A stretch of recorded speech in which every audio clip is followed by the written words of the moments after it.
जय जगन्नाथ दर्शक बंधु आज फेब्रुआरी मास 4 तारिख बुधवार चलतु नजर पकेबा देश विदेश गुरुत्वपूर्ण खबर गुड़िक उपरे ता पूर्व कमेंट रे जय जगन्नाथ लिखि वीडियो को लाइक करने जमार भी भूलिबे नहीं। चैनल को सब्सक्राइब करने जमार भी भूलिबे नहीं एवं आपण माने केउ जिल्लारू देखुचंती ताहा मध्य कमेंट माध्यम रे जणा। प्रथम खबर बलांगीर जिला तुरेकेला थाना अंचलर जड़े नवम श्रेणी छात्री को गणदुष्कर्म अभियोग होईची। अभियोग आधार रे पुलिस नाबालिका 5 नाबालक सह पाठी को अटक रखी तदंत करुची। अभियोग अनुजाई स्कूल रे ट्यूशन सरिबा परे पीड़िता को तांकर सहपाठी माने गण बलात्कार करिथिबा अभियोग होईची। एही जघन्य कांडर वीडियो सोशल मीडिया रे भाइराल हेबा परे घटनाटी लोकचन को आसीथिला। पीड़िता संपर्कीय माने बलांगीर एससीपी द्वारस्थ हेबा परे पुलिस तप्तरप्ते प्रकाश करी 5 जन नाबालक को अटक रखी पचारा उचारा जारी रखिची। वीडियो भाइराल हेबा फलरे स्थानीय अंचल रे उत्तेजना प्रकाश पाइची एवं पुलिस घटनार अधिक तदंत करुची। वीडियो भाइराल परे घटना को गुरुतर सह ग्रहण करा जाइथिबा कहिसंदी बलांगीर एससीपी। परवर्ती खबर गंजाम जिला दिगोपहंटी स्थित डीबो पब्लिक स्कूल रो 13तम वार्षिकोत्सव मंगलवार सारे स्कूल परिसर रे अनुष्ठित हो जाइची। स्कूल रो अध्यक्ष एन राजकिशोर को प्रत्यक्ष तत्वावधाने आयोजन कार्यक्रम रे दिगोपहंडी विधायक डॉक्टर ड सिद्धार्थ कुमार महापात्र मुख्य अतिथि भावे जोग देइथिले। से छात्र छात्री मानकु पाठपढ़ा भितरे आबंधन करी सेमानकर अंतर्निहित गुण को चिन्ही सेमानकु प्रोत्साहित करिबा पई उपस्थित शिक्षयित्री शिक्षक एवं अभिभावक मानकु परामर्श देइथिले। आगामी दिन में दिगोपहंडी सहर को संपूर्ण प्लास्टिक मुक्त सहर रूपे गढ़िबा पई से आंचलवासी को सहयोग कामना करिथिले। दिगोपहंडी एनएससी अध्यक्ष प्रफुल्ल पंडा, दिगोपहंडी आंचलिक साधन केंद्र संयोजक अनिल कुमार दास, स्कूल परिचालना कमिटी सभापति विश्वनाथ पात्र, संपादक शुभश्री प्रधान सम्मानित अतिथि भावे मंचासीन थिले। स्कूल उपाध्यक्षा सुषमा गौड़ एवं शिक्षक राकेश नायक सभारे मिलित संयोजना करिथिले। विभिन्न प्रतियोगितार कृती छात्र छात्री मानकु अतिथि वृंद मानपत्र सह पुरस्कार वितरण करिथिले। परिशेष रे स्कूल छात्र छात्री मानक द्वारा सांस्कृतिक कार्यक्रम परिवेषण कर जाइथिला। स्कूल रो समस्त शिक्षयित्री शिक्षक और कर्मचारी वृंद कार्यक्रम परिचालन रे सहज। परवर्ती खबर राज्य सरकार हर घर जल स्लोगान एबे दुर्गम अंचल रे प्रचलन पलटिची। कलाहांडी जिला हुआमूल रामपुर ब्लॉक तल आपदपर पंचायत स्थित चूलबाड़ी ग्राम रे कोटी कोटी टंकार खनि संपद थाई मध्य स्थानीय लोके मुदाए विशुद्ध पानीय जल पाई हंतसंत होउचंती। वसुधा योजना रे निर्माण हेउथिबा पानीय जल प्रकल्प ठेकेदार को मंतरगति और प्रशासनिक उदासीन जोगु वर्ष वर्ष धरी असंपूर्ण होई पड़ी रहिछि। ग्राम्य जल जोगाण और परिमल विभाग अधीन थिबा एही प्रकल्पर कार्य शेष करिबा पई 16/4/2024 रे राज्य करा जाइथिला। संदीप कुमार बेहेरा नामक ठिका संस्था को यार दायित्व मिलिथिला बेले आज पर्यंत ना ओभरहेड टांकी संपूर्ण होईची ना हिताधिकारी घरे पाइप संजोग होईची। प्राय 3 ରୁ 4 वर्ष हेब एही काम अधा पंतरिया भावे झुली रहिथिबा बेले ग्रीष्म ऋतु पाखई आसुथिबारु चूलबाड़ी स्कूल बड़ा बस्तीपड़ा सिग्म कोन पड़ा टांगुआ मुखापड़ा उपरपड़ा एवं गेदालगुड़ा पड़ार जनसाधारण जल कष्ट को नहीं आतंकित हो पड़े। ए नहीं स्थानीय सरपंच प्रकाश माझी विभागीय अधिकारी और ବ୍ଲକ ପ୍ରଶାସନକୁ ବାରମ୍ବାର ଅବଗତ କରାଉଥିଲେ ବେଳେ ମଧ୍ୟ କେହି ଶୁଣୁନଥିବା ଅଭିଯୋଗ କରିଛନ୍ତି। ଶ୍ରୀ ମାଝୀ କହିଛନ୍ତି ଯେ ସରକାର ଏହି ଅଞ୍ଚଳର ଖଣି ସମ୍ପଦ ଲୁଟିବା ପାଇଁ ଯେତିକି ତତ୍ପର, ଗରିବଙ୍କୁ ପାଣି ବୁନ୍ଦାଏ ଦେବା ପାଇଁ ସେତିକି ଅବହେଳା କରୁଛନ୍ତି। ସିଜିମାଳି ଖଣି ଚାଳିରେ ପ୍ରକୃତ ବିକାଶ ହେବା ନା ଏହି ପାଣି ଟାଙ୍କି ଭଳି ନିର୍ମମାତର କାର୍ଯ୍ୟ ଆଗେଇବ ସେ ନେଇ ଜନସାଧାରଣ ଏବେ ପ୍ରଶ୍ନ ଉଠାଉଛନ୍ତି। ପ୍ରକଳ୍ପରେ ବିଳମ୍ବ ସମ୍ପର୍କରେ ବିଭାଗୀୟ ଯନ୍ତ୍ରୀ ମନ୍ତର ମୁର୍ମୁଙ୍କୁ ପଚାରିବାରୁ ସେ କହିଛନ୍ତି, ଆମେ ବିଭିନ୍ନ ସମୟରେ ରିଭ୍ୟୁ ମିଟିଂରେ ଠିକା ସଂସ୍ଥାକୁ ତାଗିଦ କରୁଛୁ। ଜିଲ୍ଲାପାଳ ମଧ୍ୟ କାର୍ଯ୍ୟ ଶୀଘ୍ର ସାରିବାକୁ ନିର୍ଦ୍ଦେଶ ଦେଇଛନ୍ତି, କିନ୍ତୁ କିଛି ମାସ ତଳେ ପାଣ୍ଡି ନଥିବାରୁ ଠିକା ସଂସ୍ଥାକୁ ପେମେଣ୍ଟ ହୋଇପାରି ନଥିଲା, ଯେଉଁଥିପାଇଁ ସେ ୟୁଟି ଫାଇଲ କରିଛନ୍ତି। ଫଳରେ କାର୍ଯ୍ୟ ମନ୍ଥର ହୋଇଥିଲା। ଆମେ ଯତ୍ନବାନ ଅଛୁ ଏବଂ ଆସନ୍ତା ଏପ୍ରିଲ ସୁଦ୍ଧା କାମ ସମ୍ପୂର୍ଣ୍ଣ କରିବାକୁ ଚେଷ୍ଟା କରୁଛୁ। ଅଧାପନ୍ତରିଆ ପ୍ରକଳ୍ପକୁ ତୁରନ୍ତ ଶେଷ କରି ଘରେ ଘରେ ପାଇପ୍ ସଂଯୋଗ ଦେବାକୁ ଅଞ୍ଚଳବାସୀ ଦାବି କରିଛନ୍ତି। ଲାଭଖୋର ଠିକାଦାରଙ୍କ ବିରୁଦ୍ଧରେ ଦୃଢ଼ କାର୍ଯ୍ୟାନୁଷ୍ଠାନ ଗ୍ରହଣ କରା ନଗଲେ ଆଗାମୀ ଦିନରେ ଅଞ୍ଚଳବାସୀ ବଡ଼ ଧରଣର ଆନ୍ଦୋଳନ କରିବେ। ପରବର୍ତ୍ତୀ ଖବର, ମୁମ୍ବାଇର ଛତ୍ରପତି ଶିବାଜୀ ମହାରାଜ ଅନ୍ତର୍ଜାତୀୟ ବିମାନ ବନ୍ଦରରେ ମଙ୍ଗଳବାର ଏକ ବଡ଼ ଧରଣର ବିମାନ ଦୁର୍ଘଟଣା ଟଳି ଯାଇଛି। ରନୱେରେ ଟାକ୍ସି କରୁଥିବା ସମୟରେ ଏୟାର ଇଣ୍ଡିଆ ଏବଂ ଇଣ୍ଡିଗୋର ଦୁଇଟି ବିମାନର ଡେଣା ପରସ୍ପର ସହ ଧକ୍କା ହୋଇଛି। ତେବେ ଏହି ଘଟଣାରେ ସମସ୍ତ ଯାତ୍ରୀ ସୁରକ୍ଷିତ ଥିବା ବେଳେ କେହି ଆହତ ହୋଇନାହାନ୍ତି। ସୂଚନା ଅନୁଯାୟୀ ଏୟାର ଇଣ୍ଡିଆ ବିମାନ ମୁମ୍ବାଇରୁ କୋଏମ୍ବାଟୁର ଯିବା ପାଇଁ ରନୱେରେ ପୁଶବ୍ୟାକ୍ ପ୍ରକ୍ରିୟା କରୁଥିଲା। ଏହି ସମୟରେ ହାଇଦ୍ରାବାଦରୁ ଆସିଥିବା ଇଣ୍ଡିଗୋ ବିମାନଟି ଅବତରଣ ପରେ ଟାକ୍ସି କରୁଥିବା ସମୟରେ ଏୟାର ଇଣ୍ଡିଆ ବିମାନର ଅତି ନିକଟକୁ ଚାଲି ଆସିଥିଲା। ଏହି ସମୟରେ ଉଭୟ ବିମାନର ଡାହାଣ ପାର୍ଶ୍ୱର ଡେଣା ପରସ୍ପର ସହ ପିଟି ହୋଇଯାଇଥିଲା, ଯାହାଫଳରେ ଏୟାର ଇଣ୍ଡିଆ ବିମାନରେ ଡେଣା କ୍ଷତିଗ୍ରସ୍ତ ହୋଇଛି। ଦୁର୍ଘଟଣାରେ ପରେ ସୁରକ୍ଷିତ ଦୃଷ୍ଟିରୁ ତୁରନ୍ତ ସମସ୍ତ ଯାତ୍ରୀଙ୍କୁ ବିମାନରୁ ଓହ୍ଲାଇ ଦିଆଯାଇଥିଲା। ଏୟାର ଇଣ୍ଡିଆ ପକ୍ଷରୁ ଯାତ୍ରୀଙ୍କ ପାଇଁ ବିକଳ୍ପ ବ୍ୟବସ୍ଥା କରାଯାଇଛି।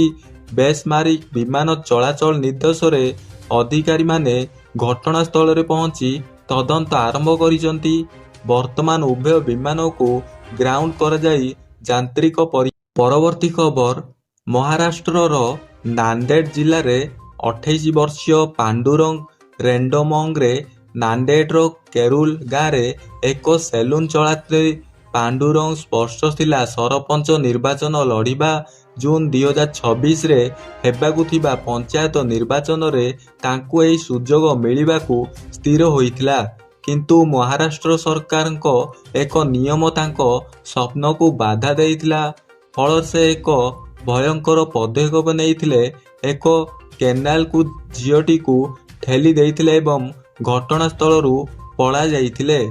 ପାଖରେ ଥିବା ଶ୍ରମିକମାନେ କେନାଲରେ କିଛି ପଡ଼ିବା ଶୁଣି କେନାଲ ପାଖକୁ ଦୌଡ଼ି ଯାଇଥିଲେ, କିନ୍ତୁ ସେତେବେଳକୁ ଝିଅଟିର ମୃତ୍ୟୁ ହୋଇସାରିଥିଲା। ତାଙ୍କ ମୃତଦେହ କେନାଲରେ ଭାସୁଥିଲା। ପାଣ୍ଡୁରଙ୍ଗଙ୍କ ପରିବାରରେ ତାଙ୍କ ସ୍ତ୍ରୀ, ଗୋଟିଏ ପୁଅ ଏବଂ ଦୁଇଟି ଯାଆଁଳା ଝିଅ ଥିଲେ।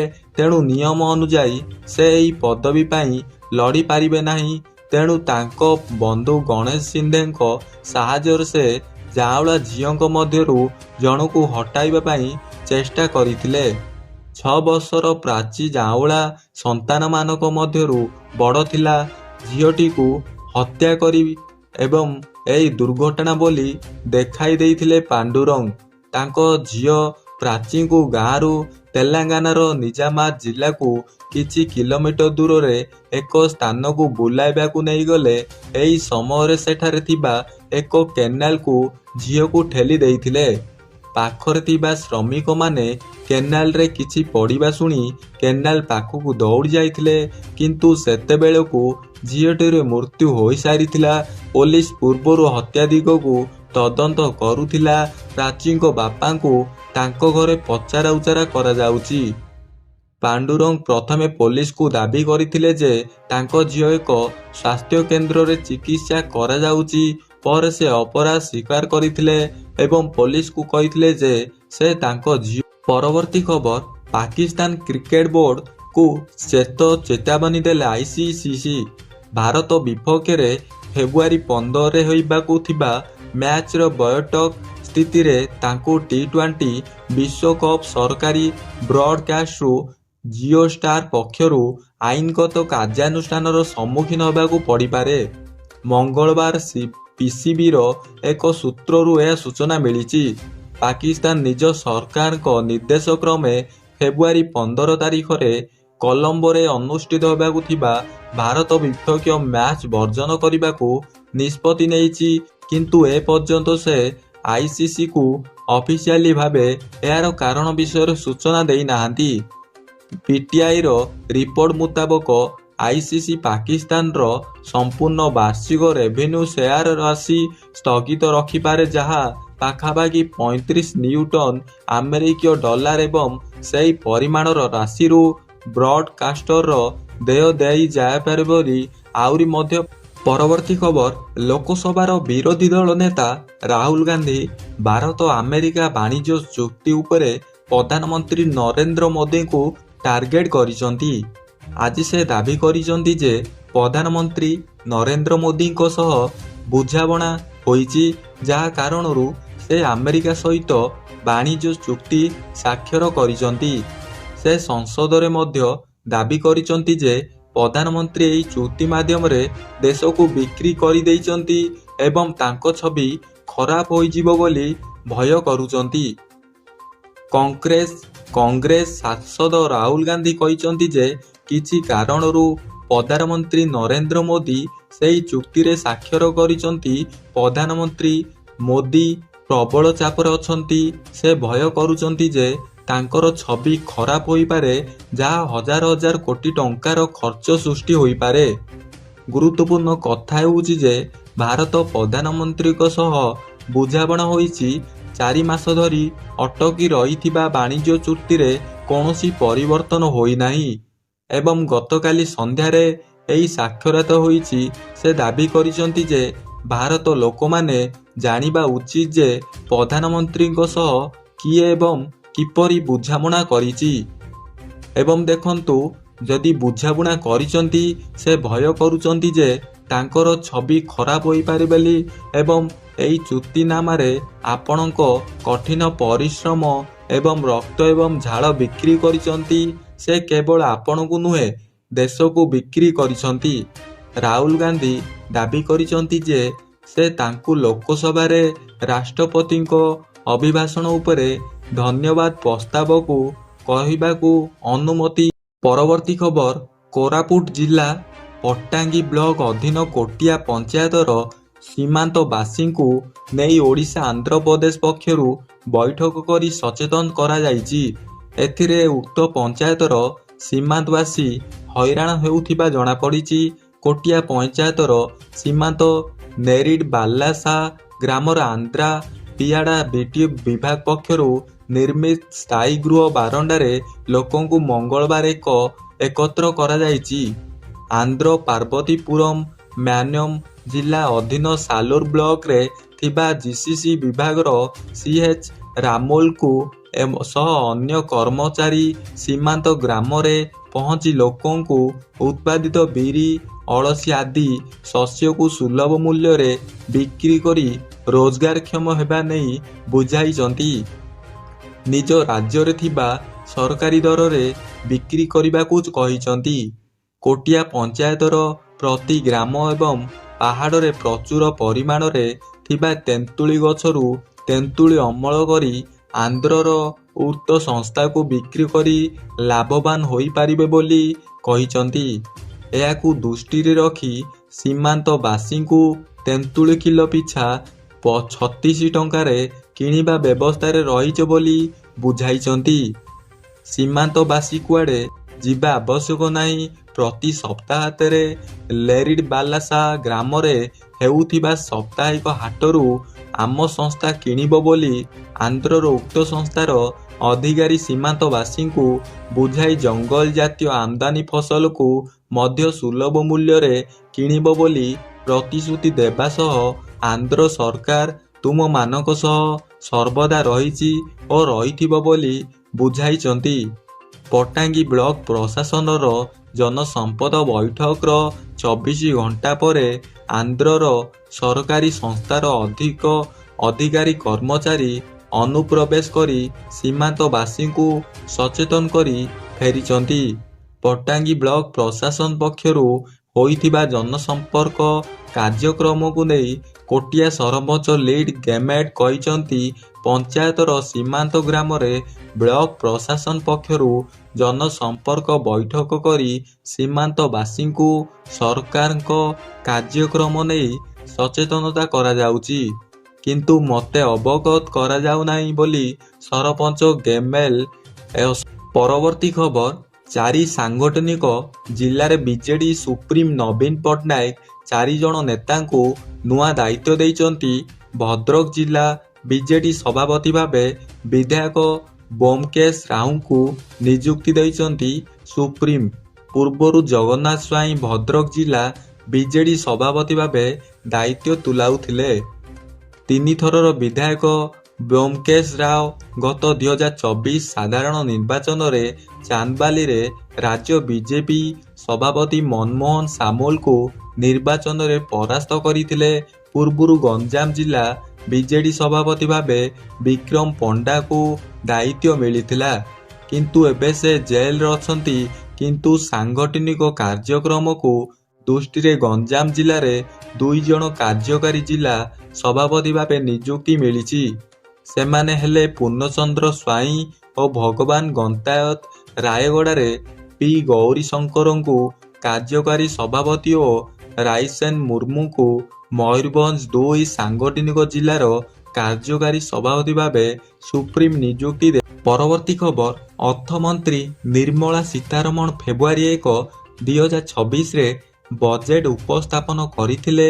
ସେ ବିଭିନ୍ନ କ୍ଷେତ୍ରର ଲୋକଙ୍କ ପାଇଁ ଯୋଜନାର ରୂପରେଖା ଦେଇଥିଲେ, କିନ୍ତୁ ମହିଳାଙ୍କ ସ୍ୱାର୍ଥକୁ ମଧ୍ୟ ସମନ୍ୱିତ କରିଥିଲେ।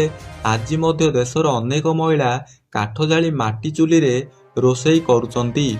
ଏହି ସମସ୍ୟାକୁ ଦୂର କରିବା ପାଇଁ ମାଗଣା ସିଲିଣ୍ଡର ପାଇଁ ଏକ ପୃଥକ ବଜେଟ୍ ଆବଣ୍ଟନ କରାଯାଇଛି। 2026-27 ବଜେଟ୍ରେ ଗରିବ ପରିବାରକୁ ଏଲ୍ପିଜି ଯୋଗାଇବା ପାଇଁ ପୃଥକ ସମ୍ବଳ ଆବଣ୍ଟନ କରାଯାଇଥିଲା। ଏହି ସରକାରୀ ଯୋଜନାରୁ କିଏ ଏବଂ କିପରି ଲାଭ ପାଇବେ, ଆସନ୍ତୁ ତାହା ଜାଣିବା। ବଜେଟ୍ ଏଲ୍ପିଜିରେ ପାଇଁ କ'ଣ ପରିବର୍ତ୍ତନ ହୋଇଛି? ଚଳିତ ବର୍ଷ ଗରିବ ପରିବାରଙ୍କୁ ଏଲ୍ପିଜି ସଂଯୋଗ ପ୍ରଦାନ କରିବା ପାଇଁ ବଜେଟ୍ରେ 9,200 କୋଟି ବ୍ୟୟ ବରାଦ କରାଯାଇଛି। ପ୍ରଧାନମନ୍ତ୍ରୀ ଉଜ୍ଜ୍ୱଳା ଯୋଜନାରୁ ଆହୁରି ମଜବୁତ କରିବା ପାଇଁ ଏହି ପରିମାଣ ବ୍ୟୟବରାଦ କରାଯାଇଛି। ଏହା ସହିତ ସିଧାସଳଖ ଲାଭ ହସ୍ତାନ୍ତରଣ ପାଇଁ 1,500 କୋଟି ବ୍ୟୟବରାଦ କରାଯାଇଛି, ଯାହା ସୁନିଶ୍ଚିତ କରିବ ଯେ ସହାୟତା ସିଧାସଳଖ ହିତାଧିକାରୀଙ୍କ ବ୍ୟାଙ୍କ ଆକାଉଣ୍ଟରେ ପହଞ୍ଚିବ।